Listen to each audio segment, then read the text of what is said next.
Halo Sobat Catur, pada video kali ini saya akan bagikan sebuah perangkap catur yang juga sangat tajam dan sangat populer. Oh ya, sebelum kita lanjut jebakannya, maka saya akan menerangkan kepada sahabat dahulu apa itu yang dimaksud dengan perangkap pembukaan, bagaimana cara melaksanakannya. Sebenarnya perangkap pembukaan ini, kita saat memperangkap, itu umumnya kita melakukan langkah yang sedikit lemah. Dan tujuan kita, kalau lawan menanggapi dengan langkah yang tidak tepat atau lemah, maka dia akan terperangkap. Tapi kalau lawan menanggapi dengan langkah terbaik, maka tentu kita akan sedikit rugi. Jadi arti kata, perangkap itu ibarat memasang nomor undian. Kita pasang 5.000, tujuannya supaya kita dapat 1 juta kalau kita menang.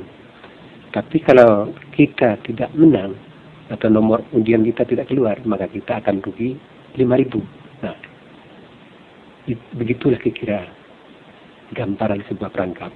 Jadi sekarang, apakah Anda ingin memperangkap lawan atau tidak, terpulang pada Anda. Nah, sekarang kita mulai.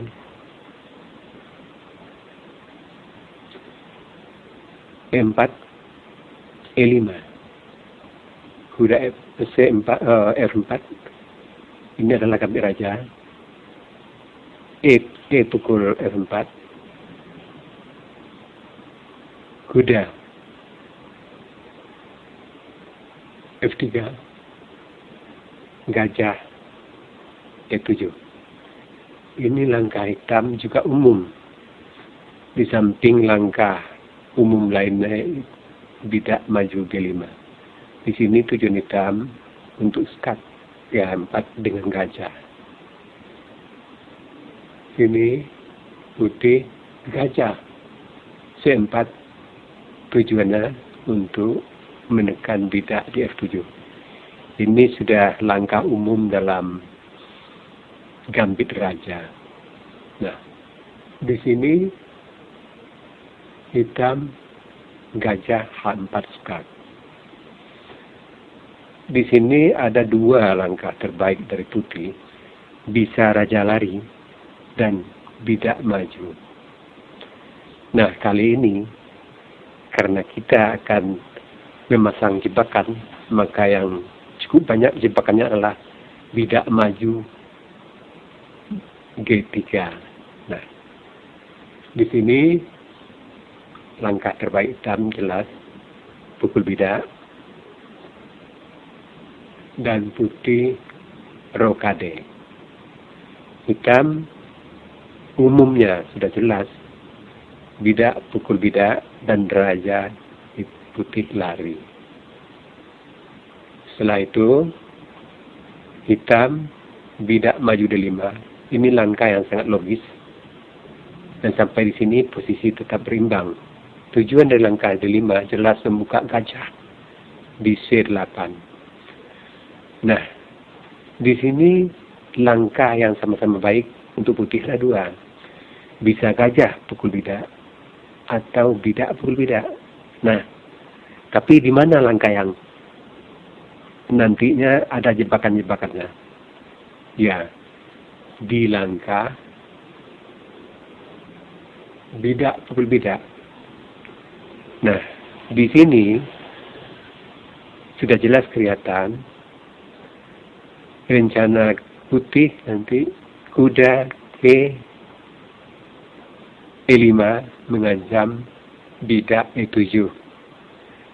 Dan di sini hitam sudah membaca rencana putih, maka dia akan main gajah F6. Dan kita sebagai putih maju D4, tujuannya sudah jelas, membuka gajah yang ada di C1. Hitam juga punya langkah logis. Kuda G7. Ini sudah jelas langkah yang baik karena tujuannya untuk rokade. Karena tempat keluar kuda sudah jelas G7 lebih baik daripada H6. Dan di sini putih melakukan langkah yang mengandung jebakan, yaitu kuda G5.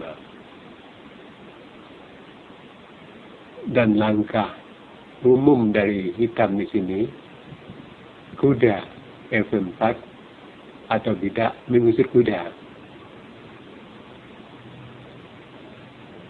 Nah, seandainya kuda F5, maka putih start,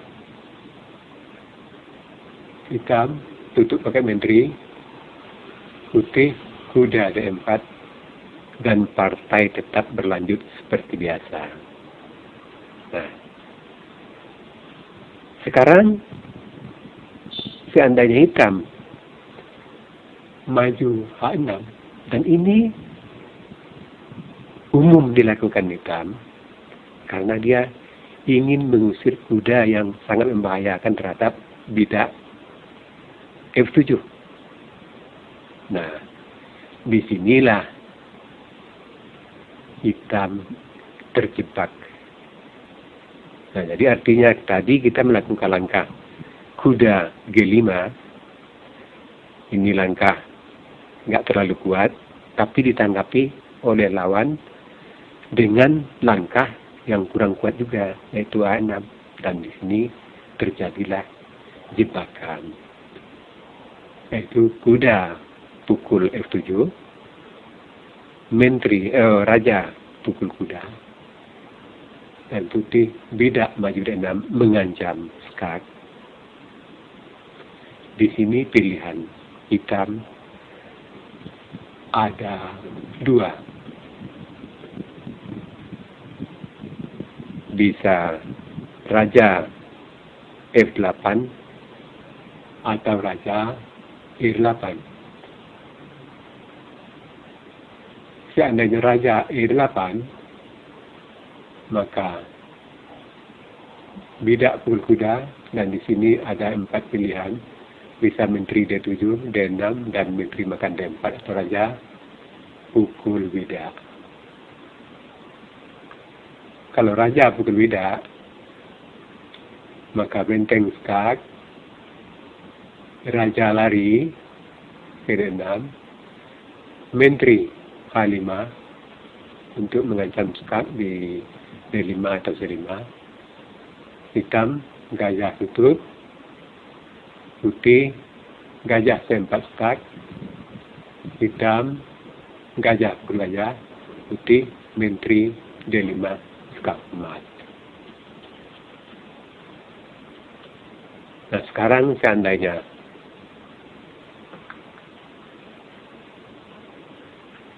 menteri D6, putih skak, raja pukul bidak, gajah F4 macam menteri, menteri D6, gajah D5, menteri D7, dan posisi putih jauh lebih unggul.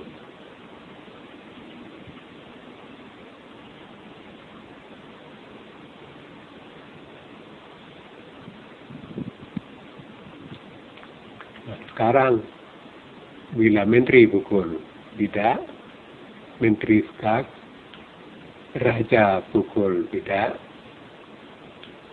benteng skak, raja lari, benteng D1, dan menteri hitam sudah terjebak.